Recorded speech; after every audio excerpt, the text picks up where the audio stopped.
Hello everyone, welcome to Prerna ICS. अब तक हमने गुणा करने की 4 वैदिक विधियों का अभ्यास किया है। अब आगे हमको किसी दिए गए अंक का वर्ग निकालने की 3 विधियों के बारे में जानना है। चलिए देखिए, हमको वैदिक गणित में किसी भी दिए गए अंक का वर्ग निकालने के लिए 3 विधियां हैं, है ना। जैसे यहाँ स्क्रीन में दिख रहा है। तो एक तो ये एकाधिकरण पूर्वेण है, जो हमको मल्टीप्लिकेशन मेथड में भी था। दूसरा यहाँ पे अनुरूपीय मेथड हो जाएगा, और तीसरा यहाँ पे ये थोड़ा सा लंबा है नाम इसका, यावतुनम तावत उनीकृत्य वर्गम च योजयेत सूत्र। ठीक है, चलिए देखते हैं। तो सबसे पहले एकाधिकरण सूत्र हम लोग यूज कर चुके हैं, जैसा कि हमको पता है। पहले भी हम लोग मल्टीप्लिकेशन वाले मेथड में हम लोग बना चुके हैं। तो अगर ये वीडियो आपने देखा नहीं है मल्टीप्लिकेशन का ये मेथड, तो प्लेलिस्ट में जा करके देखिएगा, ये मेथड उसमें दिया हुआ है। ठीक है, तो चलिए हम लोग एक बार रिवाइज कर लेते हैं कि पिछले मेथड में हम लोग क्या करते थे। इसमें जैसे जो भी कोई दो अंक है जिसका हमको स्क्वायर निकालना था, जैसे मान के चलिए 35 मल्टीप्लाइड बाई 35, इसको ऐसे लिखिए। 35 का वर्ग, है ना, इसका हमको निकालना है। तो हम लोग इस विधि में क्या करते थे, 35 मल्टीप्लाइड बाई 35 ऐसा लिख के चलते थे। उसके बाद में देखिए विधि में क्या करते थे हम लोग, जो इकाई के अंक थे, वंश के प्लेस में जो अंक होते थे, है ना, उन दोनों का योग हमेशा 10 होना चाहिए, ये हम सीखे थे। देखो यहाँ पे 5 है ना, ये वाला 5 और एक ये वाला 5 है, दोनों को जोड़ने से 10 होता है ना, दोनों इकाई के स्थान पे हैं। और दूसरा कंडीशन क्या था कि जो अंक दहाई के स्थान पे होंगे, है ना, इकाई के बाद जो भी अंक बचेगा, दहाई सैकड़ा हजार जो भी है, वो सब एक जैसे होने चाहिए, है ना। तो चलिए क्या होता था, अब यहाँ पे हमको 35 का स्क्वायर निकालना है। 35 का स्क्वायर क्या होगा, देखिए 5 5 या 25 का ये 25 हो गया, है ना। और ये 3 3 सेम है, दोनों में से किसी एक का हम एक बढ़ा लेंगे, तो क्या हो जाएगा, 4 तिया 12। ठीक है, तो ये हमारा आ गया क्या, 35 का वर्ग, है ना। ठीक है, चलिए अब आगे जो हमारा अगला मेथड है उसको हम लोग देख लेते हैं।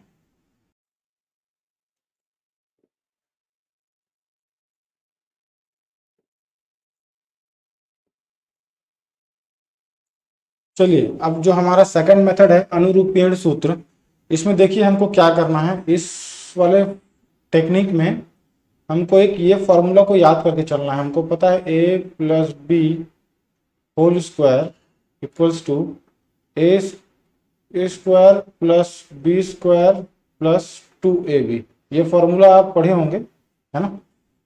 इसी को हमको इस्तेमाल करना है। अब देखिए कैसे इस्तेमाल करेंगे।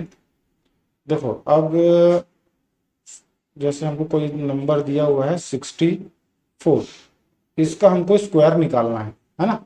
तो यहाँ पे आप लोग इस फॉर्मूला में लेके चलिए कि a इक्वल्स टू कितना है हमारा 6, यहाँ लिख लेते हैं इसको, a है 6 और यहाँ पे b कितना है 4। ठीक है, तो इस फॉर्मूला को अब लिखना कैसे है,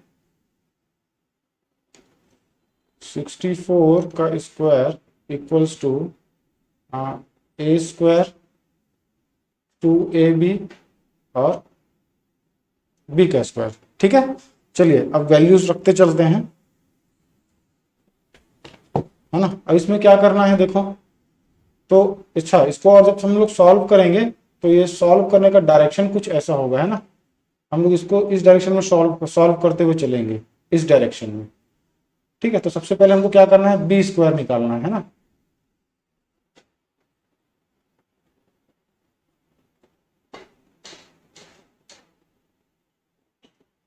ठीक है, चलो बी का स्क्वायर निकालना है।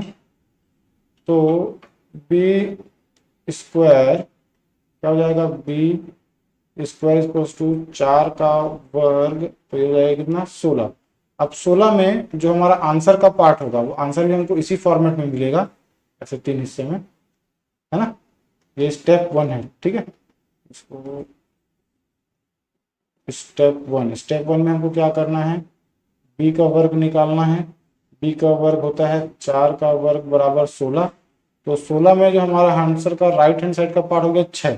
ठीक है, अब जो हासिल एक बचेगा यहाँ पे, देखो यहाँ पे कैरी 1 बच रहा है ना, तो वो कैरी 1 हमारा कहाँ पे ऐड हो जाएगा, यहाँ पे हो जाएगा ऐड। ठीक है, इसका जो कैरी है वो आके ये इसके साथ में ऐड हो जाएगा। अब देखिए 2ab है, स्टेप 2 देख लिख लेते हैं। स्टेप 2, इसमें दिया हुआ है 2 multiplied by A multiplied by B, तो कितना हो जाएगा 6 6 4 24, 24 और ये हो जाएगा कितना 48 प्लस 1 जो हमारा कैरी बचा हुआ है, मतलब ये कितना हो जाएगा 49। ठीक है, तो ये आंसर का एक और पार्ट हमको मिल गया 9। अब इस वाले हिस्से में जो कैरी बचेगा या हासिल बचेगा वो यहाँ पे अब आगे फॉरवर्ड हो जाएगा इस वाले में। ठीक है, तो अब स्टेप 3 देखिए क्या है। स्टेप 3 में हमको क्या करना है 6 का स्क्वायर, सॉरी ए का स्क्वायर, तो ये हो जाएगा 6 का स्क्वायर, ये हो जाएगा 36 प्लस 4, कितना हो जाएगा ये 40, है ना, तो ये कितना हो गया 40। ठीक है, तो ये है अनुरूपीण विधि। ऐसे इसमें सभी अंकों का जो भी अंक आपको दिया रहेगा उसमें a square plus B square plus 2ab, इसी फॉर्मूले को यूज करके हमको स्क्वायर निकालना है। चलिए एक और एग्जांपल देख लेते हैं। एक और एग्जांपल जैसे हम लोग ले लेते हैं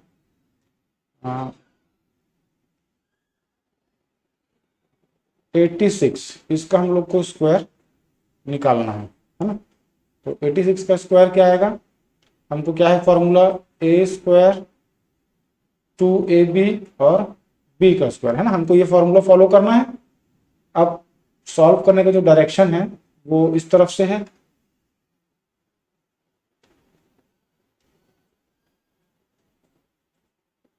हमको ऐसे सॉल्व करते चलना है ना। तो स्टेप 1 क्या है, स्टेप 1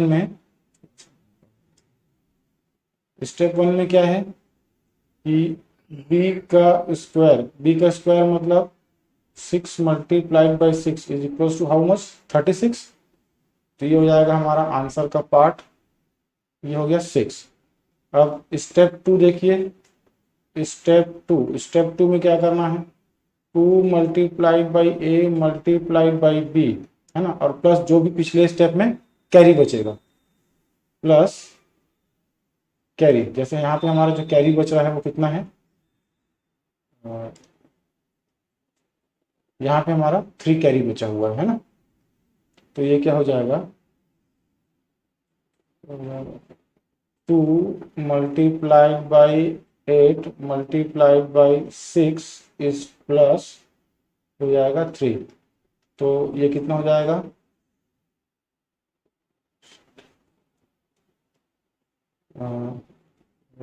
एक तो गड़बड़ है ना,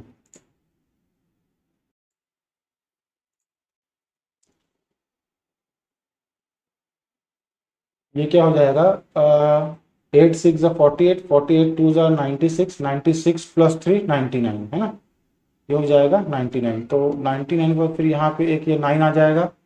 अब स्टेप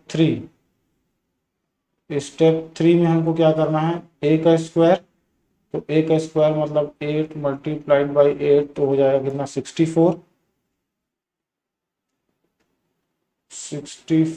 फिर प्लस जो 9 हमारे पास कैरी है, तो ये कितना हो जाएगा, हाँ ये हो जाएगा 7, हो जाएगा 3 73, है ना, तो यहाँ पे क्या हो जाएगा ये 73, मतलब क्या हो रहा है 86 होल स्क्वायर इक्वल्स टू 7396।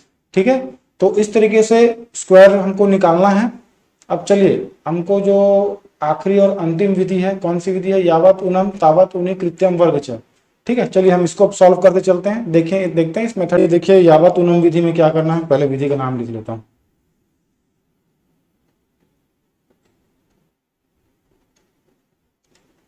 ये स्क्वायर निकालने का सबसे इजी और सबसे रिलायबल तरीका है। ठीक है, अब तक जितनी वैदिक विधि पढ़े हैं उनमें सबसे ज्यादा आसान यही है।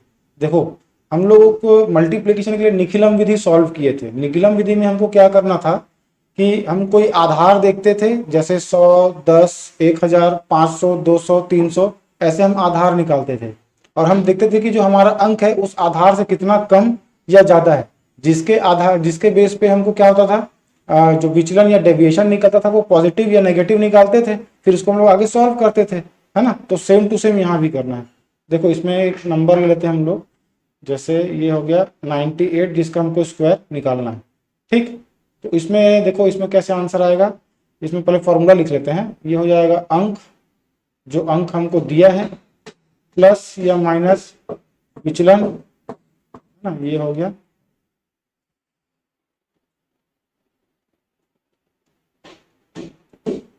ये हो गया विचलन। उसके बाद यहाँ पे हमको कर लेना है क्या, विचलन जो भी या डेविएशन हमारा जो भी होगा इसी तरह उसका स्क्वायर। ठीक है, यही फॉर्मूला हमको फॉलो करना है। अब देखो इस फॉर्मूले में वैल्यूज रखते जाते हैं, क्या होता है। सबसे पहले देखिए हमारा आधार यहाँ पे क्या है, आधार जैसा कि हम लोग देख पा रहे हैं, ये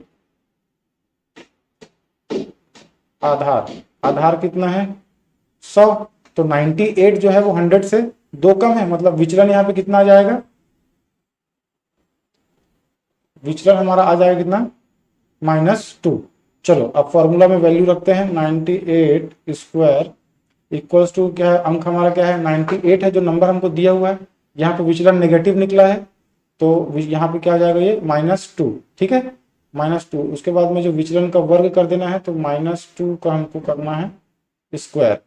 अब देखो क्या हो जाएगा ये 98 -2 हो जाएगा 96। अब देखो हम लोग निखिलम विधि में भी यही काम करते थे, जो आखिरी में हमको विचलन निकलता था उसमें गुणनफल में याद करिए आधार के हिसाब से उसमें जितने शून्य हैं उतने ही हम उसमें वैल्यूज होने चाहिए थे। जैसे अगर सिंगल दो, यहाँ पे आधार 100 है, 2 जीरोज हैं, और 2 जीरोज होने के कारण में जो विचलन यहाँ पे हम जो स्क्वायर में निकालेंगे है ना, -2 को जो स्क्वायर किए हैं विचलन का वर्ग, उसको 2 अंक का आना चाहिए। अगर 1 अंक का आ रहा है तो उसमें हमको 0 बढ़ा के उसको समतुल्य करना पड़ेगा, है ना। तो यहाँ पे हमारा देखिए ये जो विचलन है, विचलन कितना आ रहा है 4, तो इसको 4 ना लिख के हम क्या करेंगे 04। ठीक है, यहाँ पे 04 क्यों किए हैं बताया कि आधार में 2 शून्य है, इसलिए जो विचलन का वर्ग यहाँ पे जो निकलेगा ये यहाँ पर ये जो वर्ग निकलेगा ये भी हमको 2 अंक का ही निकलना चाहिए। अगर 2 अंक का नहीं आता है तो यहाँ पे 1 0 बढ़ा लेंगे। अगर मान लो आधार हमारा 3 शून्य वाला होता तो यहाँ पे जो गुणन स्क्वायर का जो वैल्यू है वो कितने में आना चाहिए था, 3 अंकों का आना चाहिए था। अगर 3 अंकों का नहीं आता है तो हमको उतने ही वहां पे 0 बढ़ाने पड़ेंगे। ठीक है, चलो एक और एग्जांपल करते हैं हम लोग। इसमें सबसे बेस्ट है, इजीली डाइजेस्ट हो जाता है, ज्यादा इसमें हेडेक नहीं रहता है ना। जैसे कि एग्जांपल हम लोग कर लेते हैं क्या, 106 का हमको स्क्वायर निकालना है। फॉर्मूला एक बार ध्यान रखेंगे, फॉर्मूले में क्या करना था, जो अंक दिया है उसको हमको लिखना होता था, फिर प्लस माइनस जो विचलन आएगा उसको करना है। यहाँ पे विचलन 100 आधार पे विचलन या डेविएशन +6 हो रहा है तो हम उसको सीधे सीधे यहाँ पे क्या कर लेंगे +6 कर लेंगे। उसके बाद जो हमारा विचलन आया उसको हम लोग क्या करते थे स्क्वायर करते थे। ठीक है, तो ये कितना हो जाएगा 112 और ये हो जाएगा 6 6 36। ये हो गया हमारा आंसर। ठीक है, तो ये इसी तरीके से सॉल्व होता चलेगा, है ना। तो 106 का हमको स्क्वायर क्या मिला 11236। बहुत आसान है, कोई दिक्कत नहीं है। ठीक है, चलिए तो यहाँ पर क्या होता है, हमारा जो स्क्वायर निकालने का 3 मेथड है वो 3 मेथड भी हम लोग कंप्लीट कर लिए हैं। ठीक है, अगर किसी टॉपिक को लेकर आपको डाउट क्रिएट हो रहा है तो डिस्क्रिप्शन में टेलीग्राम लिंक मैंने दिया हुआ है, आप चाहें तो सीधे डायरेक्टली टेलीग्राम के माध्यम से मुझसे जुड़ सकते हैं। अगर ये वीडियो आपको पसंद आया हो तो बिल्कुल लाइक कीजिए, सब्सक्राइब कीजिए और अपने दोस्तों के साथ में शेयर कीजिए। Thank you very much.